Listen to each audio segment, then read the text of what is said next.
Bem-vindos ao Juris 360 Lab. Muito bom ter audiência aqui com a gente de novo, nesse nosso espaço para analisar mais a fundo as decisões judiciais que importam. Olá! Hoje a gente mergulha no informativo de jurisprudência número 855 do STJ, o Superior Tribunal de Justiça, né? É de 1º de julho de 2025. Nossa ideia é, como sempre, destrinchar o principal de 4 julgados bem relevantes que a gente selecionou. Exato. Vamos explorar, assim, os detalhes, né, e o que essas decisões significam na prática. Neste primeiro bloco, a gente vai abordar, olha só, o tema repetitivo 1283, que fala de PERSE, Cadastur e Simples Nacional. Ah, o PERSE, aquele programa emergencial do setor de eventos. Esse mesmo. Depois, o tema repetitivo 1261, que discute a penhora do bem de família. Sabe, o imóvel residencial, quando ele está hipotecado para garantir dívida de empresa. Assunto delicado. É comum, né? Temos também o recurso especial lá de Sergipe, que trata da contagem de tempo de aposentadoria que foi recebida por tutela provisória, aquela decisão inicial que depois caiu, sabe? Sei, a famosa liminar, que é derrubada depois. Isso. E por último, um outro RESP, esse de Santa Catarina, sobre cobrança de laudêmio, aquela taxa da União em permuta de terreno de marinha. Ok, bastante coisa interessante. Vamos começar então com o primeiro, o tema 1283 do PERSE. O que a primeira sessão decidiu, afinal? Bom, foram basicamente 2 teses principais, né? A primeira, para ter direito à alíquota zero do PERSE, o prestador de serviço turístico, mesmo um restaurante ou bar, por exemplo. Não era obrigado a ter o cadastro antes. Exatamente. Ele precisava ou já estar inscrito no cadastro antes da lei do PERSE, ou então cumprir uns requisitos específicos da lei original. E, importante, isso valia desde o início. A inscrição prévia no cadastro foi vista como um requisito mesmo. E a segunda tese? A segunda é sobre o Simples Nacional.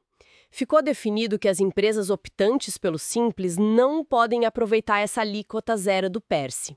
Existe uma vedação na Lei Complementar 123, aquela que criou o Simples, que impede acumular benefícios fiscais de fora do regime. Entendi. Então, sobre o cadastro, ele funcionou como um filtro para dizer quem realmente era do setor, é isso? Mesmo para quem não tinha obrigação de se inscrever antes? Foi essa a interpretação do STJ. Eles olharam para a Lei do Turismo, a de 2008, que o PERSE mencionou, e viram o Cadastur como o critério que já existia para identificar esses prestadores. Mesmo atividades como restaurantes e bares, que podiam se cadastrar opcionalmente, precisaram ter feito isso para pegar o benefício do PERSE desde o começo. A MP de 2022, depois convertida em lei, só, digamos, explicitou o que já estava implícito na visão do tribunal. E a questão do Simples reforça aquela ideia de que é um regime fechado, né? Optou por ele, segue as regras dele. Exatamente. O Simples é opcional e tem suas próprias regras, incluindo essa proibição de pegar carona em benefício fiscal de outra legislação. Não adianta invocar a isonomia para querer acumular vantagem, sabe? O regime é aquele pacote. Claríssimo. Uma definição importante, sem dúvida, que afeta muitas empresas que buscaram esse alívio pós-pandemia. Mostra a importância dos requisitos formais e as limitações inerentes à opção pelo Simples. Vamos para o segundo tema, o 1261, sobre bem de família hipotecado para dívida de PJ. Sim, uma situação que chega bastante ao judiciário. A segunda sessão analisou aquela exceção à impenhorabilidade do bem de família prevista lá na Lei 8.009, no artigo 3º, inciso 5º, que fala da hipoteca. E qual foi a conclusão? Sempre pode penhorar se foi dado em hipoteca? Não é bem assim. A tese que o STJ afirmou foi que a exceção só vale, quer dizer, o bem só pode ser penhorado, se a dívida garantida pela hipoteca, mesmo sendo de uma pessoa jurídica, reverteu em benefício da entidade familiar que é dona do imóvel. A regra geral ainda é a proteção da moradia. Ah, então o ponto-chave é saber se a família se beneficiou ou não daquela dívida da empresa. Isso! E aí entra a questão crucial que o STJ definiu. De quem é o ônus de provar isso? Quem tem que provar o quê? Certo. E como ficou essa divisão? O tribunal fez uma distinção bem interessante baseada na estrutura da empresa e na propriedade do imóvel. Olha só, Se quem deu o imóvel em garantia é apenas um dos sócios e não o único dono ou controlador principal da empresa, a presunção é que o bem continua impenhorável. Nesse caso, é o credor, quem está cobrando a dívida, que precisa provar que aquele dinheiro da empresa, de alguma forma, beneficiou a família do sócio. Entendi. E se for o contrário? Se os donos do imóvel são os únicos sócios da empresa? Aí a lógica inverte. Se os proprietários do imóvel são os únicos sócios da empresa devedora, o STJ presume que eles se beneficiaram da dívida, afinal, a empresa é deles, né? Nesse cenário, a presunção é pela penhorabilidade e cabe aos sócios proprietários provar que, apesar de serem os donos da empresa, aquela dívida específica não trouxe nenhum benefício para a entidade familiar. Interessante essa dinâmica do ônus da prova mudando conforme a situação. Parece buscar um equilíbrio, né? Proteger a casa, mas também não deixar o credor totalmente sem garantia quando a própria família se beneficiou do negócio. Exato. É uma tentativa de ponderar o direito à moradia com a segurança do crédito e a boa-fé. O tribunal considerou também aquele princípio que impede o comportamento contraditório, né? A pessoa oferece o bem em garantia e depois tenta escapar da execução sem uma justificativa forte. A distribuição do ônus tenta colocar a obrigação de provar com quem tem mais facilidade de acesso àquela informação em cada caso. Faz sentido, dá mais clareza para essas situações. Seguindo adiante, temos o RESP lá de Sergipe, 1.457.398. Aposentadoria recebida por tutela provisória, que depois foi revogada. Conta como tempo de contribuição? Não conta. A primeira turma foi bem direta nesse ponto. Se a pessoa recebeu aposentadoria por tempo de contribuição com base numa decisão provisória, uma tutela, e essa decisão depois caiu, o período em que ela ficou recebendo o benefício não pode ser usado como tempo de contribuição para conseguir uma outra aposentadoria no futuro. Mas, puxa, a pessoa ficou afastada recebendo do INSS, por que esse tempo não vale? Porque a natureza da tutela provisória é justamente essa, provisória, instável. A revogação dela, segundo o CPC e a jurisprudência, tem efeito ex tunc, ou seja, retroage. É como se, para aquele fim específico de contar tempo, a decisão nunca tivesse produzido efeitos válidos. E tem mais. O STJ já tinha um entendimento consolidado no tema repetitivo 692, que diz que os valores recebidos por força de tutela provisória depois revogada, em regra, têm que ser devolvidos. Além disso, o conceito legal de tempo de contribuição, lá na Lei 8.213, no decreto, exige contribuição efetiva, seja obrigatória pelo trabalho ou seja facultativa. Receber um benefício por uma decisão precária que não se sustentou, não se encaixa nisso. Entendido. É um recado importante sobre a precariedade dessas decisões e os riscos envolvidos, né? Tanto de ter que devolver o dinheiro, quanto de não poder contar aquele tempo depois. Duro para o segurado. Bom, para fechar este bloco, o RESP 1652517 de Santa Catarina. Laudêmio na permuta em terreno de marinha. Um tema bem específico. Sim, bem específico do direito imobiliário e administrativo. Trata daquela situação conhecida como permuta no local. Uma construtora recebe um terreno de marinha de alguém e, em troca, entrega para essa pessoa algumas unidades, apartamentos, salas, que vai construir naquele mesmo terreno. Certo. E a questão era se incidia laudêmio quando a construtora entregava essas unidades prontas para o antigo dono do terreno. Exatamente. E a segunda turma decidiu que sim, incide o laudêmio, aquela taxa de 5% para a União sobre o valor da transação onerosa do domínio útil. Mesmo que o argumento fosse que o antigo dono, na verdade, nunca transferiu totalmente a propriedade daquela parte que correspondeu às unidades que ele recebeu de volta. Tipo, ele só trocou o terreno por apartamentos no mesmo lugar. O STJ não aceitou esse argumento. Entendeu que a entrega das unidades pela construtora ao ex-dono do terreno é um negócio jurídico diferente. É uma nova transferência onerosa. O pagamento por essas unidades foi feito com a entrega do terreno lá no início. Não é uma simples reserva de propriedade sobre o terreno original que nunca foi transferida. Interessante a visão. Eles até fizeram uma analogia com o ITBI, o Imposto Municipal sobre Transmissão de Bens Imóveis. O ITBI incidiria nas duas pontas, na transferência do terreno para a construtora e depois na transferência das unidades da construtora para o ex-dono. O laudêmio, que incide sobre a transferência onerosa do domínio útil do terreno de marinha, seguiria uma lógica parecida nesse caso, incidindo sobre a transferência das unidades construídas. Para a União, a transferência original do domínio útil do terreno foi integral para a construtora, e a devolução das unidades é uma nova alienação. Entendi. Então, qualquer acerto particular entre o dono e a construtora, tipo um contrato de gaveta dizendo que ele estava reservando parte do terreno, não valeria contra a União para evitar o laudêmio na entrega das unidades? Exato. Sem um desmembramento formal e um novo aforamento específico para aquelas unidades em nome do antigo dono, perante a União, a transferência do domínio útil original foi vista como completa para a construtora. A entrega posterior das unidades é, então, uma nova alienação onerosa desse domínio útil, agora incorporado nas unidades, sujeita ao laudêmio. Ok, uma definição importante para o mercado imobiliário que lida com terrenos de marinha nesse tipo de negócio. E impacta diretamente nos custos, né? Sem dúvida.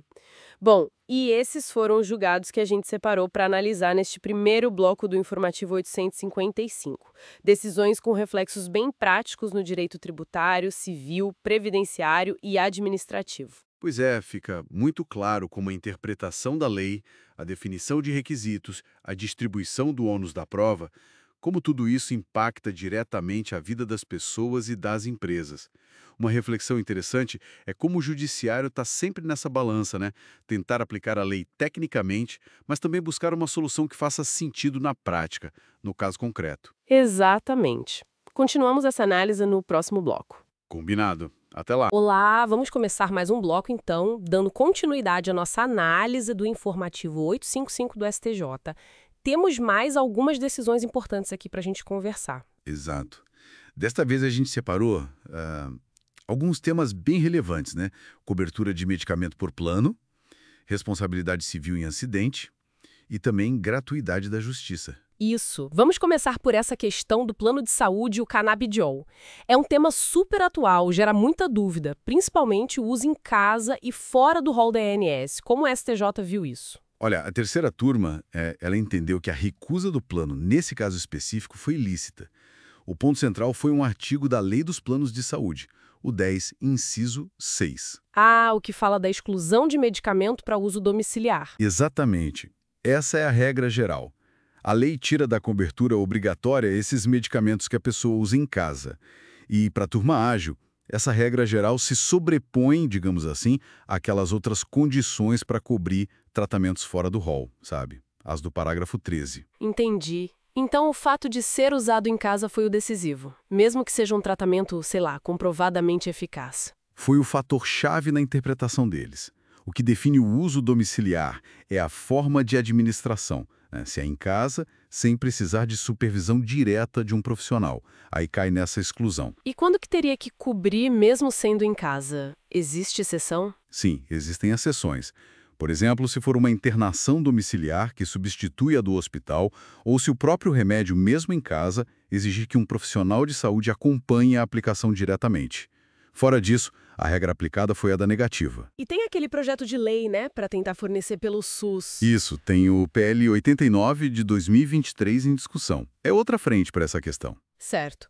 Mudando de assunto, mas ainda na terceira turma, um caso de acidente de trânsito bem particular. O RESP 2.203.202. Um pneu estourou por defeito de fabricação, isso comprovado, e causou um acidente. E aí? O motorista responde pelo dano no outro carro? Então, nesse caso específico, a terceira turma afastou a responsabilidade do motorista. Eles usaram a ideia de fortuito externo e também a teoria do corpo neutro. Fortuito externo? Como assim? O defeito de fabricação do pneu, que é um vício do produto lá pelo CDC, foi considerado algo externo à conduta do motorista, sabe? Algo inevitável para ele naquele momento. Ah, como se ele não tivesse controle sobre aquilo. Exato. Quebrou o nexo de causalidade entre o ato de dirigir e o dano. O motorista foi visto mais como um instrumento da fatalidade. Tipo, um corpo neutro mesmo. Ele não agiu com culpa, estava na velocidade certa, com a manutenção aparentemente em dia. Então não é aquela aplicação automática da responsabilidade objetiva só por estar dirigindo, né? Não nesse caso, porque o defeito comprovado foi o fator determinante. algo fora do controle dele. Interessante. Agora vamos para a gratuidade da justiça. Duas decisões importantes no mesmo recurso, o RESP 2186400. Primeiro, pedir gratuidade depois da primeira chance no processo. Pode. E precisa provar que ficou mais pobre desde o início. Pode pedir a qualquer tempo, sim. O artigo 99 do CPC permite isso. E a decisão da terceira turma foi clara. Não precisa comprovar que a situação piorou. Não precisa. Não. O que o juiz tem que analisar é a situação financeira atual da pessoa, lá no momento em que ela faz o pedido. Se naquele momento ela não tem condições de pagar as custas, o benefício pode ser concedido. Entendi. O foco é o agora. É o agora. Se os requisitos estão presentes hoje, concede. Claro, tem aquele detalhe importante. A gratuidade não retroage, né? Ela vale dali para frente, não cobre o que já passou. Certo, não cobre o passado. E a segunda questão nesse mesmo RESP. O relator nega a gratuidade sozinho numa decisão monocrática. Ele já pode mandar a pessoa pagar o preparo do recurso ali, na mesma hora? Não, não pode exigir o pagamento imediato. O STJ afirmou que, se o relator nega monocraticamente, a parte tem o direito de recorrer dessa decisão específica. Ah, tem que levar para o colegiado decidir. Isso, por meio de um agravo interno. A obrigação de pagar o preparo, as custas do recurso, só vai existir depois que esse agravo interno for julgado e confirmar a negativa, ou então se passar o prazo para recorrer e a parte não apresentar o agravo. Faz todo sentido. Senão a pessoa nem conseguiria recorrer da decisão sobre a gratuidade por não poder pagar o preparo, né? Exatamente. Seria impedir o acesso à justiça, ir contra a ideia de que o mérito deve ser julgado sempre que possível e também contra o direito de ter a decisão revista pelo colegiado. Precisa dar essa chance de discutir a gratuidade antes de exigir o pagamento. Ótimo. Fechamos então mais este bloco com decisões que afetam bastante o dia a dia no fórum, desde saúde até o processo em si. Sim, e dá para ver como essas regras processuais, tipo as da gratuidade, são na verdade essenciais para garantir que os direitos lá do Fundo Saúde e indenização possam ser discutidos de verdade na justiça, né? Com certeza. Fica a reflexão sobre como esses mecanismos processuais impactam o acesso real aos direitos. Exato. Até que ponto eles ajudam ou às vezes complicam um pouco a vida de quem busca justiça? É algo para se pensar. Análises que esperamos tenham sido úteis. Nos encontramos no próximo bloco. Olá! Seguimos com nossa análise do informativo 855 do STJ. E olha, realmente é um informativo bem extenso, como a gente já percebeu, né? Bastante coisa mesmo. Pois é. Vamos então para mais um bloco, continuando aqui a nossa exploração desses julgados mais recentes, direto aos próximos temas. Vamos lá. Começamos com um tema, assim, bem relevante hoje em dia: superendividamento. É o RESP 2188689-RS, lá da quarta turma. Certo. A discussão aqui é se o credor, naquela audiência de conciliação para tentar repactuar as dívidas, sabe? Se ele pode sofrer alguma sanção só por não aceitar o plano que o devedor apresenta. Uhum. Ou mesmo por não fazer uma contraproposta ali na hora. Me parece um ponto bem específico do procedimento, né? É, exato. E o STJ foi bem direto nesse ponto. A Lei 14.181, que é a lei do superendividamento, né? Ela alterou o Código de Defesa do Consumidor. Sim. E ela prevê, sim, sanções lá no artigo 104A, parágrafo 2º, coisas como suspensão da exigibilidade do débito. Certo, o que significa que ele não pode cobrar por um tempo. Isso, perfeito. Fica impedido de cobrar temporariamente. E também a interrupção da contagem dos juros de mora. São sanções sérias. Com certeza. Mas, e aqui está o pulo do gato que o STJ destacou, essas sanções são para aquele credor que falta na audiência sem uma boa justificativa. Ah, entendi. A ausência injustificada. Exato. Ou se ele manda um representante, mas esse representante não tem poder para negociar, para transigir. A lei, claro, ela quer incentivar a conciliação, a boa-fé, Faz todo sentido. mas ela não chega ao ponto de impor ao credor a obrigação de aceitar o plano do consumidor ou de apresentar uma alternativa ali naquela audiência, sabe? Entendo a lógica. A lei quer que as partes conversem, né?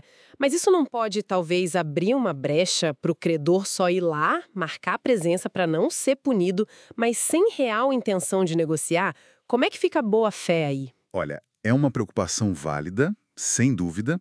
A decisão do STJ, ela não entra tão a fundo nessa análise da boa-fé subjetiva do credor ali, naquele momento específico. Certo. O que ela reforça é que o objetivo principal da audiência é tentar a conciliação.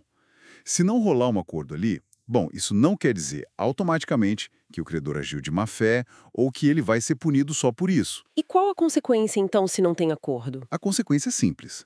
O processo segue para a próxima fase, a lei já prevê isso, aí o juiz vai poder analisar a situação toda. Uhum. E, eventualmente, se for o caso, ele pode até instituir um plano de pagamento compulsório, sabe? Revisando os contratos e tudo mais. O ponto crucial para evitar a sanção naquela etapa da audiência é comparecer e ter um representante com poderes. Entendido. Então, a falta de acordo não é um beco sem saída para o consumidor, só leva o caso para uma análise judicial mais aprofundada, se precisar. Bom, vamos para o próximo. Um julgado da 5ª turma, esse em segredo de justiça, sobre a Lei Maria da Penha. Certo. O tema é a obrigatoriedade daquela assistência jurídica qualificada para a mulher vítima de violência doméstica e familiar. E o ponto interessante... Inclusive no tribunal do júri. Isso mesmo. E aqui os artigos 27 e 28 da Lei Maria da Penha, a 11.340, são, assim, muito claros. Eles dizem que a vítima deverá ser assistida por advogado. Deverá, não é poderá. Exatamente, deverá, em todos os atos processuais, tanto cíveis quanto criminais. O STJ só reforçou que isso é o que a gente chama de norma cogente, ou seja, é obrigatório. Não é uma escolha da vítima ter ou não ter advogado naquele momento. Entendi. E sim, isso vale para o tribunal do júri também, claro. Especialmente em casos mais graves, como o feminicídio, né? A presença de um advogado como assistente da acusação é fundamental para proteger a memória da vítima, para evitar a revitimização. Uhum. Algo que a Lei Mariana Ferrer também reforçou, né? Exatamente, a Lei 14.245 de 2021 veio para reforçar essa necessidade de proteção no ambiente judicial. Mas espera aí, uma dúvida que surge. É obrigatório mesmo que a vítima, sei lá, por algum motivo pessoal, diga que não quer um advogado naquele momento? Como a lei lida com isso, essa proteção que parece compulsória versus a autonomia da mulher? É um ponto super importante esse que você levantou. A obrigatoriedade ela existe para garantir uma proteção integral e principalmente especializada, né? Certo. O que a decisão do STJ esclarece bem é o seguinte: se a vítima não contratar um advogado particular, a nomeação da Defensoria Pública ou de um advogado dativo, dependendo do caso, ela é automática. É provisória, mas garante que ela não fique nunca desassistida. Ah, então tem essa rede de segurança automática. Isso. Mas, e aqui entra a autonomia dela, a qualquer momento ela pode sim indicar um advogado da confiança dela, e aí esse advogado particular assume o caso, substituindo a defensoria ou o dativo que estava atuando provisoriamente. A lei garante a rede, mas não tira o direito de escolha. Entendi, faz sentido. Garante a assistência mínima, mas preserva a escolha final dela. Ótimo. Para a gente fechar este bloco, vamos para o ARG no RESP 2.167.600 RS da 6ª turma. O tema aqui é erro na execução, a famosa aberratio ictus. Assim, clássico do direito penal. Exato. A atuação é aquela: alguém tenta atingir uma pessoa, mira nela, mas por erro acerta um terceiro que não tinha nada a ver. Como fica a responsabilidade penal nesse caso? Olha, aqui o artigo 73 do Código Penal é a chave para entender. Ele trata da chamada unidade simples na aberratio ictus. Unidade simples. Isso, funciona assim. Se o agente mirou na vítima A, mas por um erro na execução ele acaba atingindo apenas a vítima B, que era um terceiro não visado... Só o terceiro, ninguém mais. Exatamente, só o terceiro. A lei cria uma espécie de ficção jurídica. Ela manda considerar como se o agente tivesse atingido a vítima A, aquela que ele queria acertar desde o início. Que interessante. No caso específico que o STJ analisou, parece que houve disparos contra policiais, mas esses disparos acabaram atingindo um transeunte que estava passando. Certo. O STJ aplicou exatamente o artigo 73. Os réus respondem pelas tentativas de homicídio contra os policiais, que eram as vítimas visadas, e não por um crime autônomo de tentativa de homicídio contra o transeunte, tipo com base em dolo eventual por ter assumido o risco de acertá-lo. Não nesse caso de unidade simples. Quer dizer, então, que, para a lei, nesse cenário específico de erro com um resultado único, a intenção original meio que sobrescreve o resultado que de fato aconteceu contra o terceiro. O erro de mira vira quase um detalhe para definir o crime principal, focando totalmente em quem o agente queria atingir. É uma ótima forma de colocar, exatamente. A responsabilidade penal se molda pela vítima virtual, digamos assim, e não pela vítima real que foi atingida quando o resultado é único. É bem diferente do que a gente chama de unidade complexa. Ah, e como seria essa? A unidade complexa seria se o agente errasse e atingisse tanto a vítima que ele mirava, quanto o terceiro, os dois. Ah, tá. Os dois são atingidos. Isso. Aí a solução legal é outra. A gente aplicaria o concurso formal de crimes, lá do artigo 70 do Código Penal. Haveria os dois crimes com as penas somadas de uma forma específica. Mas na unidade simples do artigo 73, a lei escolheu focar na intenção original, que foi frustrada e desviada. Muito interessante como a lei cria essas soluções, essas ficções, para lidar com esses desencontros entre a intenção e o que realmente acontece, né? Bom, com isso a gente fecha mais este bloco de análise do informativo 855. Passamos por temas bem variados. Sim, fomos da conciliação no superendividamento, passamos pela assistência jurídica obrigatória na Lei Maria da Penha e terminamos com as consequências do erro na execução lá no direito penal. Temas complexos, mas importantes para o dia a dia. Com certeza. Fica aí a reflexão sobre como essas decisões tentam equilibrar, de um lado, proteções específicas para grupos vulneráveis ou situações delicadas, e do outro, a aplicação mais técnica da lei nessas situações complexas do foro. Exato. Nos veremos no próximo bloco para continuar essa exploração. Olá, vamos direto ao que interessa. As novas afetações a julgamento lá no STJ, né? Direto do informativo 855. Isso aí. Hoje a gente vai dar uma olhada nos temas 1361 até o 1366, que acabaram de entrar para o rito dos repetitivos. Exato. São 6 temas quentes, de áreas bem diferentes e que o STJ vai buscar uniformizar. É bom ficar de olho nisso. Com certeza. Vamos começar então pelo tema 1361. É Direito Penal e ECA, Estatuto da Criança e do Adolescente. Isso, terceira sessão. A briga aqui é sobre a prescrição da pretensão executória, da medida socioeducativa. Ah, a dúvida é se conta o prazo mínimo que o juiz deu na sentença ou aquele prazo máximo que está lá no ECA, né? Exatamente. É uma definição assim bem importante para saber por quanto tempo o Estado pode executar aquela medida. Sabe, muda bastante a situação para adolescente. Imagino. Bom, pulando agora para a área tributária, que tem bastante coisa. São 3 temas da primeira sessão. Sim, bastante movimento por lá. O tema 1362 trata de RPJ e CSL. A questão é, quando que o dinheiro de um tributo pago a mais, que a empresa ganhou na justiça, para receber de volta, vira renda? Tipo, quando que incide o imposto sobre esse valor recuperado?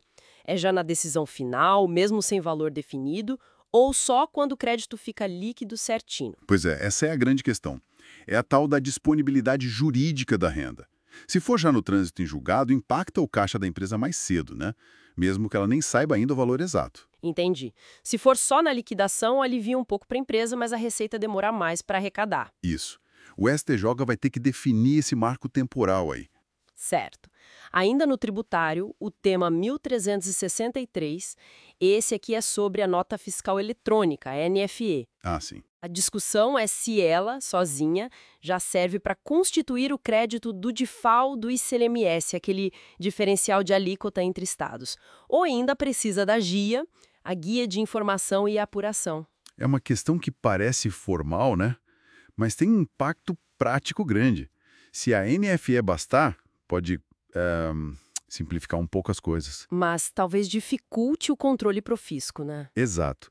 É um equilíbrio entre simplificação e segurança na hora de constituir o crédito tributário. Faz sentido. E tem mais um tributário, o 1364. Esse é sobre PIS e COFINS não cumulativo. Esse também é relevante. A pergunta é se a empresa pode tomar crédito de PIS e COFINS sobre o valor do ICMS que veio destacado na nota fiscal de compra. Isso aí está ligado àquela discussão da tese do século.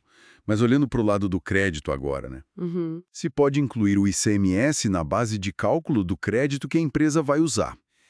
E tem que ver como fica com a legislação nova, a Lei 14.592 do ano passado. Que alterou as regras, né? Isso mexe direto no valor do crédito que a empresa pode aproveitar.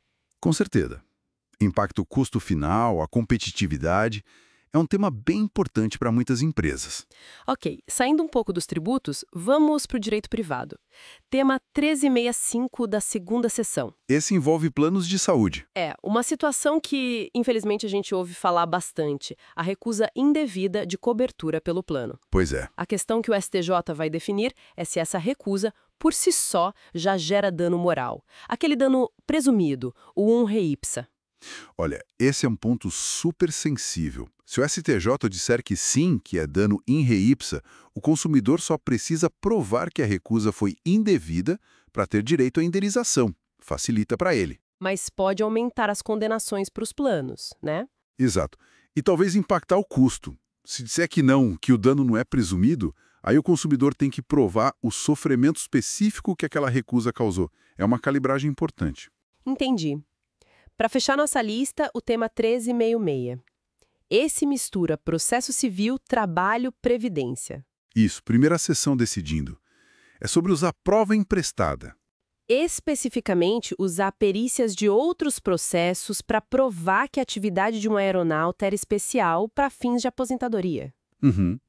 Mesmo quando o PPP, o perfil profissográfico previdenciário, que a empresa fornece, não fala nada sobre agente nocivo. Então o debate é se a perícia de outro caso vale mais, ou pelo menos vale tanto quanto, o documento oficial que é o PPP. Basicamente isso. Qual prova prevalece, ou se a prova emprestada é suficiente nesse cenário, se aceitarem dar mais uma ferramenta para o trabalhador, né? Mas pode relativizar um pouco a força do PPP. Ufa, bastante coisa, né? Deu para ter uma ideia do que vem por aí com esses temas do 1361 ao 1366. São discussões com impacto grande. Sem dúvida nenhuma. As teses que saírem daí vão afetar muitos processos que estão parados esperando essa definição e vão guiar a atuação de todo mundo daqui para frente. Advogados, juízes. Vale a pena ficar de olho, então. Com certeza. Acompanhar os desdobramentos vai ser fundamental. Bom, e com isso a gente encerra essa passada rápida pelas novas afetações. Fica a reflexão. Qual dessas decisões futuras você acha que vai ter um maior impacto no dia a dia? Talvez de forma até silenciosa. Boa pergunta para se pensar. Muita companhia de todos nessa análise. E se você curtiu, não esquece de se inscrever aqui no canal Juris 360 Lab e deixar o seu like, tá bom? Ajuda muita gente. Até a próxima! Até mais!